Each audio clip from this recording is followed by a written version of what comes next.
I'm here with Amy Chua, who's probably one of the most controversial figures that's come out in the past couple of years because of her memoir, Battle Hymn of the Tiger Mom. Don't get this wrong, because it's been vilified in the press. There's hundreds of people who've talked to her and not gotten it. It's really an apology. It's not a template. So, before we go any further, fear not. You're going to learn something. Yeah, so you're saying that this tour is a lot more laid back than the original hardback tour because people they get it this time?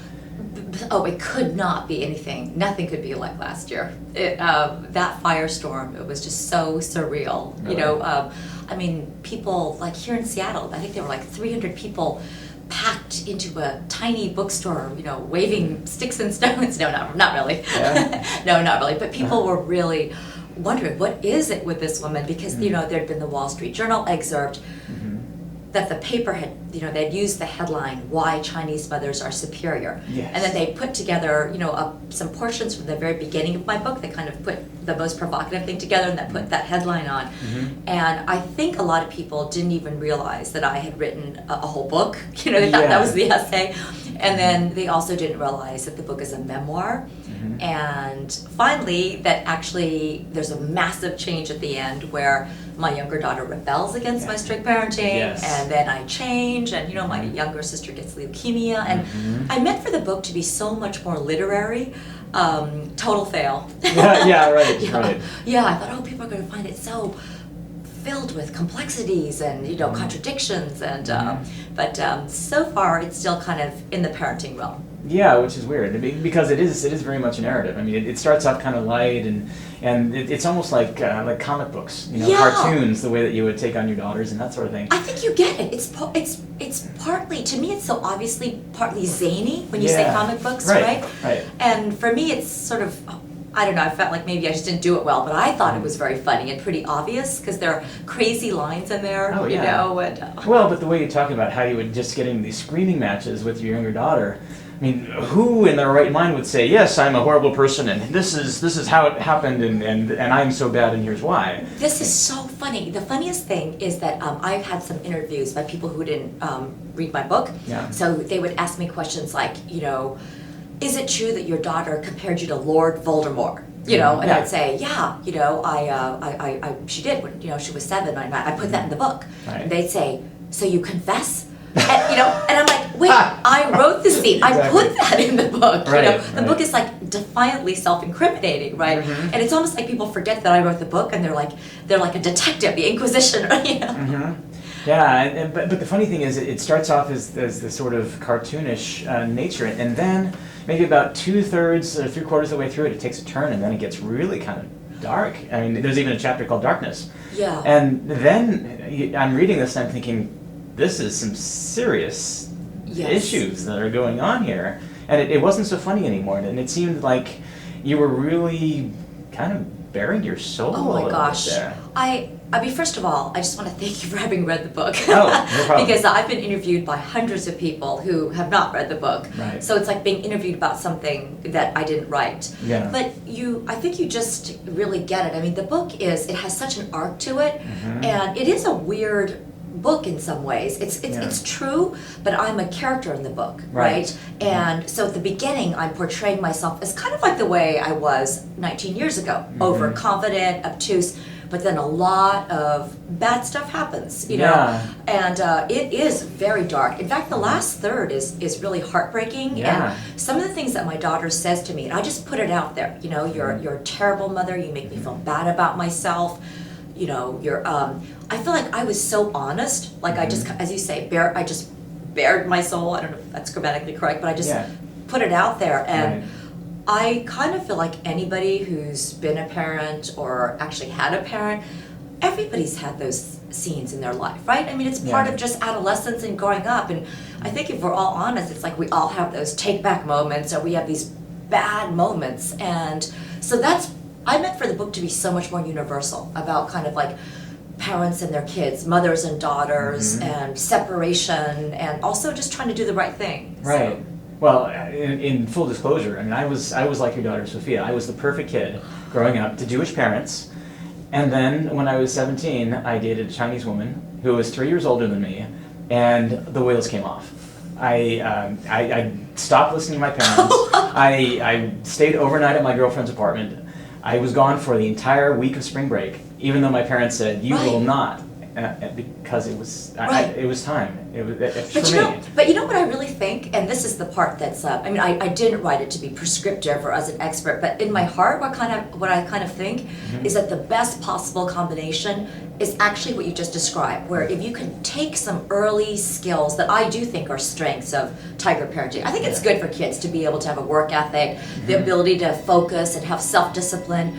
But then I think if you could combine that with almost like rebellion later on, you know, so that person can just like find their passion, just kind of go a little crazy, but then apply all this work ethic stuff to this, whatever their dreams are, you know? I mean, for me, because actually that's my dad. My dad, genius guy, super, but he actually hated his family. Right, he went far away. He left the continent and never looked back and didn't really didn't like his family. But then he applied all these, you know, good values and work ethic to his own, you know, incredibly creative, wild, chaotic, it's actually chaos theory. Right. But, you know, it was his thing. And so I'm sort of proud, you know, I fight, Lulu's still 16, about to be 16, and I still argue with her all the time.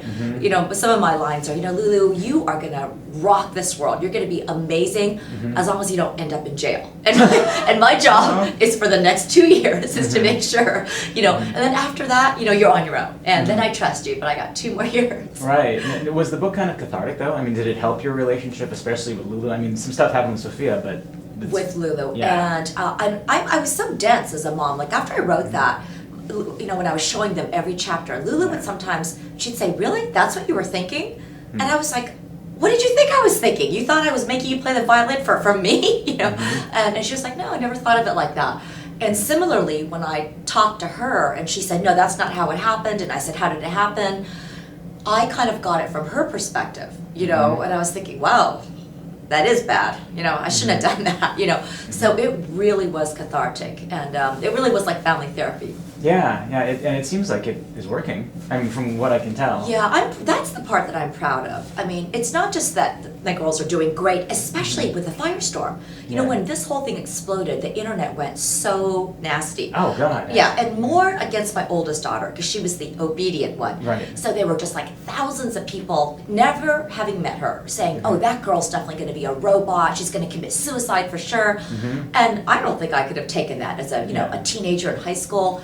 She, you know, writes an op-ed defending me. She starts her own blog, actually against there's a little rebel in her too, you know, because I was like, "Don't do that, you know, that's too rough," you know. And she was like, "No, Mommy, I need to have my own voice out there. I need to be able to defend myself." So, and I'm so proud of her and Lulu too. I mean, Lulu's in the middle of high school, right, roughest period, and they were stronger than I was, I think, you know, because sometimes there were moments when I thought, okay, I cannot deal with media. No matter how many times I go on there, they just keep asking me, "Did you burn the stuffed animals?" And I'm like, you know, and I'm like, I give up, you know. And they would say, "No, Mommy," they'd dig up a few nice comments from the internet and text it to me and say, "Hang in there, Mommy, you know, you're doing great." And so I'm really proud of them. Well, the way that it really is an apology. I mean, that's the one thing that I got from reading that. And in fact, I have a brain scientist friend of mine. His name is John Medina. He wrote this wonderful book called Brain Rules and Baby Brain Rules, or Brain Rules for Baby. Yeah. And we were talking about your book. This was maybe a year ago or so when it first came out. And he got it immediately. He's like, this is not how to. Oh my gosh, right.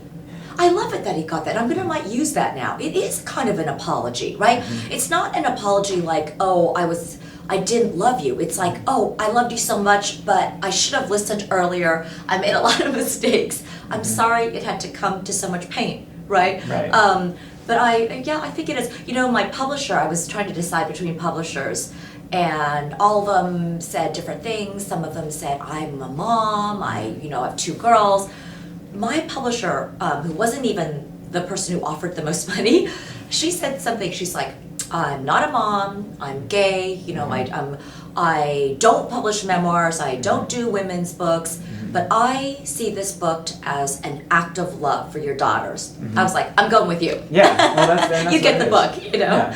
But what inspired you to do it in the first place? Because that's the one thing that I didn't quite get. Because you had this background of law and tracking differences between cultures and the rise and fall of civilizations, this is so radically different. Yes, and you know what's weird? This was the easiest one to write. I actually have writer's block with my academic work. I sit down and stare at the computer, for like hours and try to squeeze out a few sentences. Here it really. I started writing the book literally the day after this giant explosive blow up in Red Square, Moscow. Oh God! Yeah, that was huge. It was the really terrible, and everything had been coming to a head. My sister had just had her bone marrow transplant, and actually, I think I was going kind of crazy. Like the first 2/3 of the book, as you say, are kind of funny, and I was actually happy, and it's different. The last third, I think, with my sister's life, not sure what was going to happen, and Lulu just rebelling. I think I would do these weird things like drive to Boston at 4 a.m. to see my sister, then come back, like at 2 and like at 6 a.m. and say things like, Lulu, we have to practice the violin now. Right. Why? So I started writing this book the moment after, the next day after this big fight. I think something just clicked, and I wrote the whole thing in 2 months. So I kind of think it was almost like a private diary, or maybe a catharsis again. Right. And at the time that I wrote it, I wasn't thinking about publishing it. In fact, I remember when I'd written about a third of it, I said, oh gosh, this is so funny. I think I'm going to try to publish it. And I remember my daughter saying, nobody is going to ever publish this. Trust me, Mommy, this is so weird. Right. That's amazing. How did you function, by the way, when you are pulling these, like you would talk about traveling cross country, you take the red eye on the way back, and you'd get up at 3 a.m. to go to LA from New Haven, or taking your trips to Boston to see your sister, and then driving your kids as soon as you got up. You didn't take notos or no, but I'm definitely a type A, super organized person. Yeah. And there's a line in my book that a lot of people misunderstand, because I say, I think I say something like, I don't think a lot about happiness. Right. But it doesn't mean that I'm not happy. Like, I actually love my life. I love going out for drinks with my friends. I love going out for beers with my students. And but I think what I mean is I'm not one of these people, and this I regret, I'm not really good at living in the moment. Yeah. Like I couldn't just stare at a sunset for a long time, or my husband's always like, enjoy this cup of coffee, and I gotta go make my list, but we all find happiness in different ways. I think if you were to force me to sit on the beach for 5 hours, I would just go crazy, it's just me. But the one thing that I worry about is my daughters have different timing, different temperament, and that's one thing I learned through this crisis. I feel like I don't want to wreck it for them, right? Sometimes I need to just bite my tongue, because they're sitting there, it looks like they're doing nothing, but they're just like, in the garden, and I want to come back in here, and I just tie myself up, shut up, go lock myself in the closet for a while. Well, that's just something about our society. We don't really have quiet time. Yeah. You think about people like the Dalai Lama and Buddhist monks that have a certain brain patterns because of their meditation that they do for 5-6 hours a day. I know. Who has time for that? But maybe a little bit is not such a bad thing. Yeah, I know. But we always had family time, so that's like very old-fashioned. Probably not for your generation, but it's like even like we always had dinner together, and so for me that was the kind of fun relaxation. I would say my girls would agree. Yeah, right. Well, what did you do for fun though? Because you were so intense about the way you would have to do this, and this. My fun is social. If you ask people at Yale Law School, you'll be surprised. I'm a really, like with my students, we host the biggest law school parties at my house. I do a lot of mentoring parties, but I take students out for burgers, and we go out a lot, and I have lots of cocktail parties. I go out with my friends, girlfriends, couples. So and I actually probably throw more parties than far more than the average person. I'm different from my siblings. I'm like my dad. He loves big parties, a lot of people, and I think that's how I get out of depression. When I was in the middle of this firestorm last year, I just thought I need to crawl into a hole. Right. But when I went back home, first there was my family that rallied around, but then I just called up all my friends. They came over, and that's kind of how I fortified myself. And with your family, with your daughters, and what did you do to sort of decompress and let off steam there? I think they think I need to learn how to decompress more. I think letting my daughters hang out with each other is something that I've made myself do. My oldest daughter drives now; she's in college, and I'm typical mom. I'm terrified that when she's in that car, I'm terrified. When she takes the younger sister, I'm terrified. But I feel like they're laughing, and having so much fun. So that's something I also force myself to just not stress about, and it's the best thing. And it's actually another great. It's something else that I'm proud of. That how bad can this kind of parenting be if my daughters love each other, right. And they're good friends. And that's the most any of us can ask for, really. Anything. It's the most important thing, that the family's strong. And we just I just posted on my Facebook page. Everybody can visit my.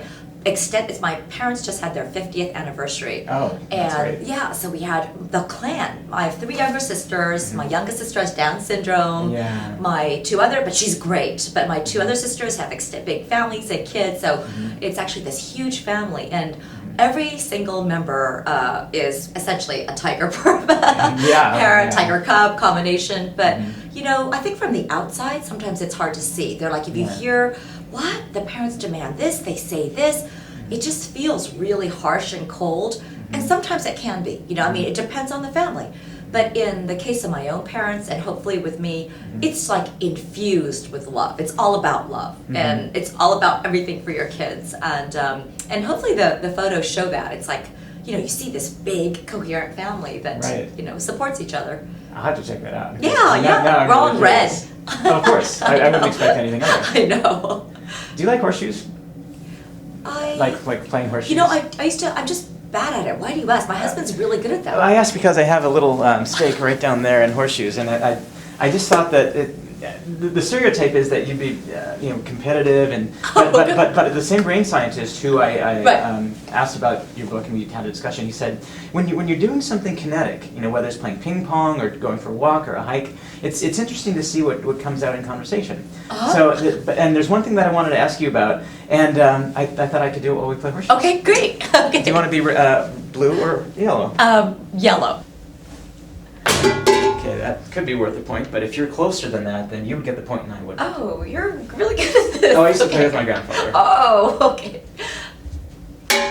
Good. No, that was great. If you hadn't hit the edge there, it would have been, it may have bounced on. So here's what I wanted to ask you. Okay.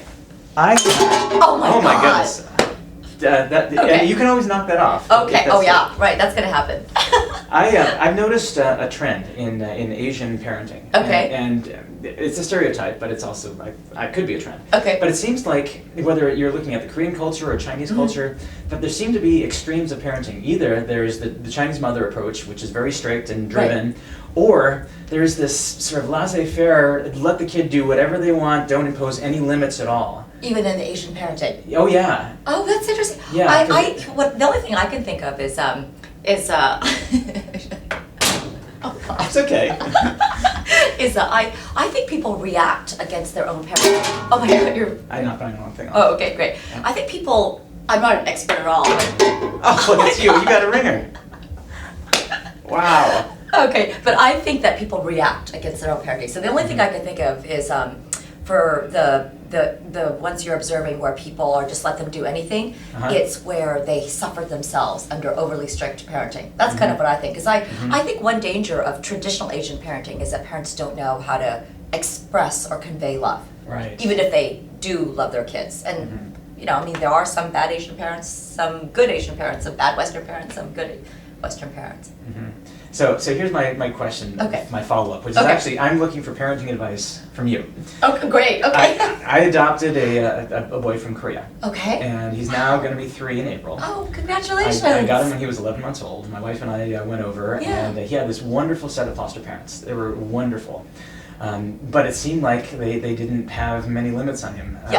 And so now he doesn't like to be told no. And I assume that's like any soon-to-be 3-year-old boy. Yeah, right. But we want to get him to understand that, you can't always get what you want, and it's not the end of the world. Yeah. Well, listen, I'm not going to be a parenting expert advisor, but I'll tell you what I did is at age 3, well, actually for me, I think I was like really coddling and spoiled them till they were about 4. And then when my kids were around 4, I think that's when the regime kicked in where I was much more demanding or disciplinaring, whatever the words, of my 2 girls, because I felt like I needed to do it early. And in my case, it really paid off.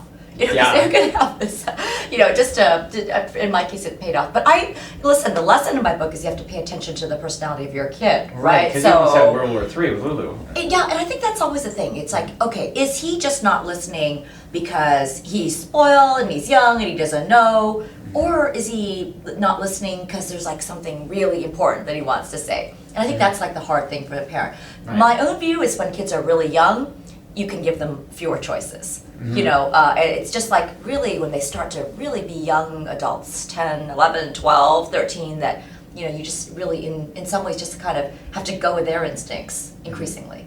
Well, I will definitely keep that in mind. Yeah, because it works out great in my case. Actually, it did. Yeah, it did. It really did. It did. But it's more about adjusting. Yeah. Right? In a way, I think the reason it did in my case is because I just kept adjusting to you know, and I feel lucky too. I think they're great girls. No, they definitely are. Yeah. Well, but they are your daughters. I know. Yeah. Which one does that cut? Amy Chua, thanks so much. Thanks so much. And you have to tell me about these horseshoes. Oh yeah, you won, by the way. See, you got that ringer right down there. Do you know that I'm terrible at games? I don't play games, and I'm really curious what the. I'm not actually. It's funny about competition. My husband's insanely competitive about every game, Monopoly, Scrabble. Wow. Yeah, I'm not. So what were you expecting? The opposite? I was expecting nothing. Okay. I just wanted to see what would happen. It's really fun.